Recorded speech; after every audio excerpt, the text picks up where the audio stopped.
کہ آپ میرے لیے سب کچھ کر لیں گے، میری ہر ضرورت کا خیال رکھیں گے۔ تو ستارہ کہتی ہے کہ مجھے یقین ہے کہ آپ اپنے پیسوں کے علاوہ کسی کے پیسوں کا مجھے ایک نوالا بھی نہیں کھلائیں گے، پر یہ تو سوچیں کہ آپ تو کام پر چلے جائیں گے اور پیچھے میں گھر پہ اکیلی رہوں گی۔ اس ملک کے حالات کتنے خراب ہیں اور میں اکیلی ہوں گی تو میرے ساتھ پیچھے کچھ بھی ہو سکتا ہے۔ آپ نہیں جانتے کہ صاحبہ اور زیان ہمارے ساتھ کیا کچھ کر چکے ہیں، اور کیا وہ اب باز آ جائیں گے؟ وہ کیا ہمارے ساتھ ابھی کچھ اور نہیں کریں گے؟ کیا وہ ہمیں معاف کر دیں گے؟ اور ایسا نہ ہو کہ گھر سے نکلنے کے بعد کوئی نہ کوئی ہم میں غلط فہمی پیدا کر دے۔ تو ستارہ کی بات سننے کے بعد مان تو جاتا ہے اسی گھر میں رہنے کے لیے۔ تو ستارہ سالار سے کہتی ہے کہ آئیں ہم کہیں باہر چلتے ہیں، آپ کا موڈ خاصا خراب ہے۔ مہرین کو لگ رہا ہوتا ہے کہ سالار گھر چھوڑ کر چلا جائے گا، اور طاہر سکندر بھی لیونگ روم میں بیٹھا ہوا اس بات کا انتظار کر رہا ہوتا ہے کہ کب سالار جائے گا اور میں اسے روکنے کی کوشش کروں گا۔ مہرین اور طاہر سکندر دیکھتے ہیں کہ یہ دونوں کہیں جا تو رہے ہیں لیکن ان کے ہاتھ میں بیگ نہیں ہے۔ طاہر سکندر سالار کو کہے گا کہ بیٹا تم گھر چھوڑ کے جانے کے لیے راضی تو ہو، لیکن گھر سے باہر بہت زیادہ بھیڑیے ہیں جو تم دونوں کو نوچ کھانے کے لیے تیار رہیں گے۔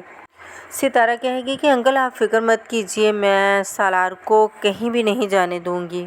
ستارہ کہے گی کہ میں جانتی ہوں کہ آپ کا بیٹا عیش و عشرت میں پلا ہے، میں اس کو کہیں بھی لے کے نہیں جاؤں گی، میں اس پر اتنا ظلم نہیں کروں گی، آپ فکر مت کیجیے۔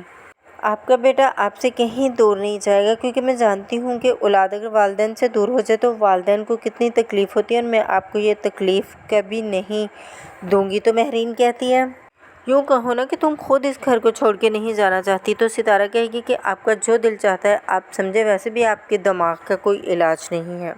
ستارہ کہے گی کہ میں تو چاہتی تھی کہ میں سالار کو کہیں لے کر چلی جاؤں۔ تو مہرین کہے گی کہ تمہاری اتنی اوقات تمہارے پاس ہے ہی کیا، تم سالار کو لے جا کے رکھو گی کہاں؟ تو ستارہ کہتی ہے کہ میرے باپ کی اتنی جائیداد تو ہے کہ میں ان پیسوں سے ایک الگ گھر خرید سکتی ہوں۔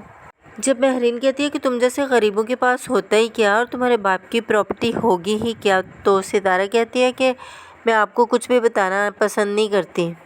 ستارہ کہتی ہے کہ اگر میرے شوہر پر کچھ بھی آنچ آئی تو میں اپنی پراپرٹی بیچ کے تو سالار کو الگ گھر لے کے دے دوں گی۔ تو سالار سکندر کی والدہ کہتی ہے کہ تم تو خود اس گھر میں رہنے کے خواب لے کے آئی ہو، اگر تم یہاں سے چلی جاؤ گی تو تمہارے تو خود خوابوں کا سلسلہ ٹوٹ جائے گا، اور تم اپنے خواب کب ٹوٹنے دو گی؟ تو سالار ستارہ سے کہتا ہے کہ ستارہ اسی لیے میں تمہیں کہتا تھا کہ یہاں سے چلتے ہیں، لیکن تم اپنی بات پر اٹکی رہی۔ تو ستارہ سالار سے کہتی ہے کہ سالار چلو یہاں سے چلتے ہیں، ان سے بات کرنے کا کوئی فائدہ نہیں ہے۔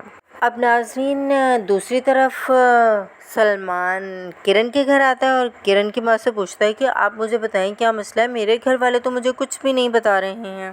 تو کرن کی والدہ کہتی ہیں کہ میں تمہیں کیا بتاؤں، تمہاری بہن نمی نے کیا کچھ نہیں کیا ہے، تمہاری ماں اس وجہ سے مصیبت میں آئی ہوئی ہے۔ سلمان کو کہیں نہ کہیں سے پتہ چل جاتا ہے کیونکہ وہ کرن کو اس لڑکے کے ساتھ ہوٹل میں دیکھتا ہے، اور کرن کو دیکھ کر سلمان کہتا ہے کہ واہ بھائی واہ، پہلے ستارہ نے بھی یہی کچھ کیا، اب تم بھی ستارہ کی طرح گھر چھوڑ کر چلی جاؤ گی کسی امیر بندے کے ساتھ۔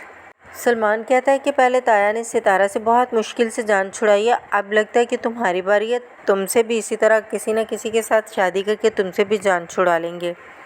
یہ بات سن کے زہیب بہت غصے میں آ جاتا ہے اور کہتا ہے کہ تمہاری جرت کیسے ہوئی کہ تم نے میری بہن کے بارے میں غلط الفاظ استعمال کیے۔ اب جیسے ہی شائستہ کہتی ہے کہ زہیب یہ تم نے کیا کر دیا، تو زہیب کہتا ہے کہ آپ نہیں جانتی وہ کرن باجی کے بارے میں کس طرح کی باتیں کر رہا تھا۔ تو پھر شادہ کہتی ہے کہ بیٹا جی کچھ اپنے گھر والوں پہ بھی نظر رکھ لیجئے، تمہاری بہن کیا کچھ حرکتیں کرتی پھر رہی ہے، کچھ پتہ بھی ہے؟ تو سلمان کہتا ہے کہ اس بات کا کیا مطلب ہے، میں آپ کی بات کا مطلب نہیں سمجھا ہوں۔ اپنی بہن کو دیکھو جا کے جو قاسم کے ساتھ پیار کی پینگیں بڑھا رہی ہے، اور اس نے اپنی گندی تصویریں بھی قاسم کو بھیجی ہیں، اور احتشام تو وہ تصویریں دیکھ کے بہت زیادہ غصے میں آ چکا ہے۔ احتشام تو خود کو مارنے کی باتیں کر رہا ہے، اور تمہاری ماں ایسے ہی بستر پر نہیں پڑی ہوئی، تمہاری بہن کی کرتوتوں کی وجہ سے یہ سب کچھ ہو رہا ہے۔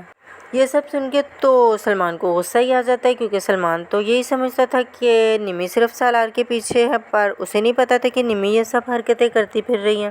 سلمان کہتا ہے کہ اگر یہ سب سچ ہوا تو میں اپنے ہاتھوں سے نمی کا گلا دباؤں گا، اور جب سلمان گھر جاتا ہے تو جا کے نمی کا گلا دبانے لگتا ہے۔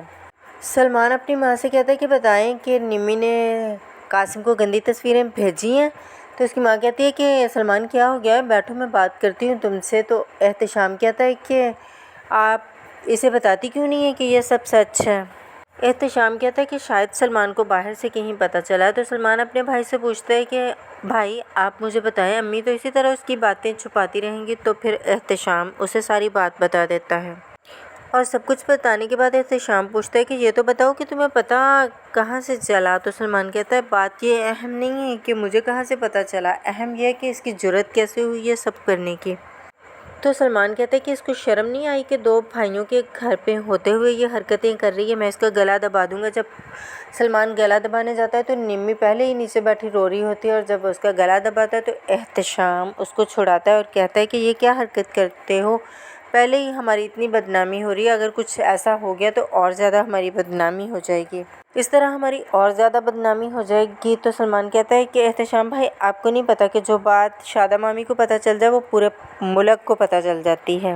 تو نمی روتے ہوئے کہتی ہے کہ میں نے اس طرح کی کوئی بھی تصویر قاسم کو نہیں سینڈ کیا، آپ لوگ میری بات کا یقین کیوں نہیں کرتے ہیں۔ تو سلمان پوچھتا ہے کہ اگر تم نے نہیں بھیجی تو پھر کس نے بھیجی ہیں وہ۔ تو نمی کہتی ہے کہ احتشام بھائی مجھے وہ تصویریں دکھائیں، میں دیکھنا چاہتی ہوں۔ تو سلمان کہتا ہے کہ نہیں احتشام بھائی اسے تصویریں مت دکھائیے گا۔ تو ناظرین کیا خیال ہے آپ کا کہ سالار اور ستارہ الگ گھر میں شفٹ ہو جائیں گے، اور کیا نمی کی شادی قاسم سے ہو جائے گی، یا سلمان اپنی بہن کا گلا دبا کے اسے جان سے مار دے گا؟ کامنٹ باکس میں اپنی رائے کا اظہار کیجیے گا، اور اگر آپ چینل پر نئے ہیں تو چینل کو سبسکرائب اور لائک کر لیجیے گا۔ دعا میں یاد رکھیے گا۔ اللہ آپ سب کا نگہبان۔ اجازت دیں، اللہ حافظ۔